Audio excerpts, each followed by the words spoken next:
હે સ્વામિનારાયણ. મીઠી વાણીનો પ્રતાપ. ભગવાન સ્વામિનારાયણ એટલા બધા મીઠા બોલા હતા કે બ્રહ્માનંદ સ્વામી જેવાય તો લખ્યું કે તમે મીઠું બોલીને મન લીધા રે મીઠડા બોલાજી. કાંઈ કામણ મુજને કીધા.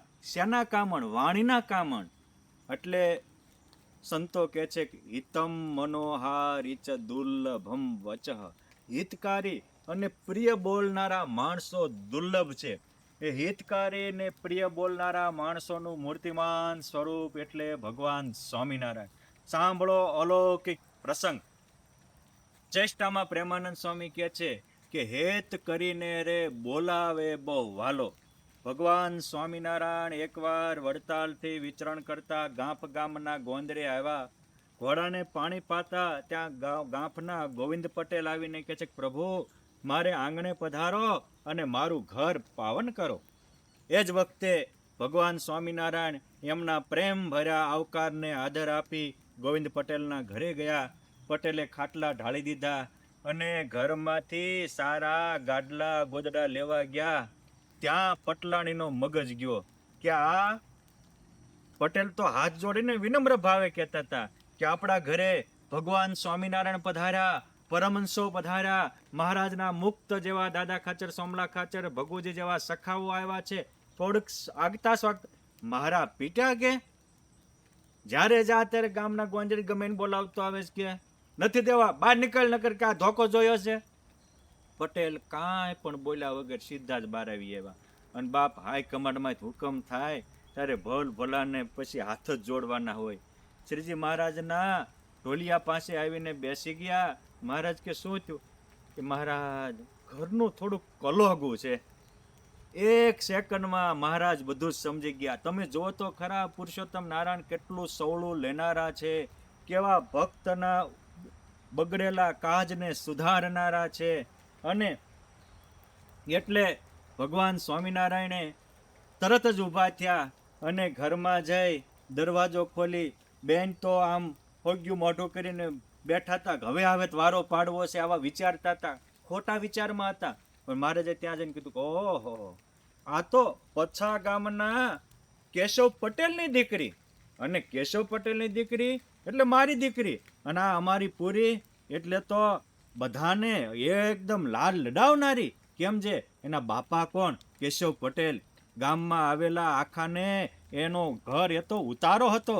અને કેશવ પટેલ એવું નહીં, કેશવ પટેલના પિતા રામજી પટેલ, એના પિતા કાનજી પટેલ, એના પિતા પરસોત્તમ પટેલ, એના પિતા ગોવિંદ પટેલ. શ્રીજી મહારાજે એના 7 પેઢીના નામ કીધા અને એની આ દીકરી પૂરી. એટલે ત્યાં તો કે છે અરે મહારાજ એ મારો પીટો કે મારું એવું બોલ્યો કે મારું ઘરનું કલોગું છે. મહારાજ એવું નથી હો, હું તો તમારી જેવા માટે વાટ જોઈને વરસાદની જેમ ઊભી હો.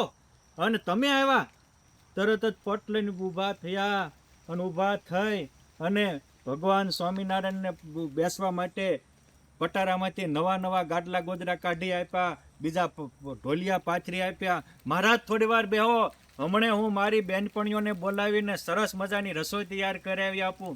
બેનપણીઓને બોલાવ્યા, રસોઈ તૈયાર કરાવી અને કહે છે પ્રભુ જમવા પધારો. સ્વામિનારાયણ ભગવાન સખાઓ સંતો સાથે જમ્યા, પ્રેમથી આદર દઈને પીરસ્યા.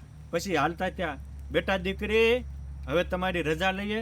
હા મહારાજ રજા લેજો, આ ઘર તમારું છે, હવે જ્યારે આવો ત્યારે બીજે ક્યાંય ઉતરતા નહીં. અને આ અમારે એને તો મહારાજ બુદ્ધિ જ નથી. મારું વાંકું બોલ્યા કે કલોગું છે. મહારાજ એવું નથી, કેવું હું લાગવાળે, કેવું તમારી માટે. મહારાજ કે બાપ દીકરી તારી તો કાંઈ વાત થતી છે, તું એટલે તું. આમ કહી અને મહારાજ હાલતા થયા. ગામના પાદર સુધી ગોવિંદ પટેલ વળાવવા આવ્યા. કહે છે મહારાજ કે હું બધું જાણું છું, પરંતુ એ કે મને ભલે 2 ગાય દીધી પણ મહારાજ તમને જમાડાઈ મારા ભાગ્ય. જો ગોવિંદ પટેલે હવળું લીધું, શ્રીજી મહારાજે હવળું લીધું, અને આ બેય હવળું લીધું એટલે એના ધર્મપત્નીને હવળું લેવાની ફરજ પડી ગઈ. માટે થોડુંક ક્યારેક આવું હોય ત્યારે સારા ગુણને ગ્રહણ કરવા. ગુણ કો ગ્રહત અવગુણ દેત ત્યાગા, તાક્યો હરિમે હોત અનુરાગા. માટે આપણે પણ અવગુણને છોડી અને ગુણને ગ્રહણ કરશું. થોડીક વાણી મીઠી રાખશું.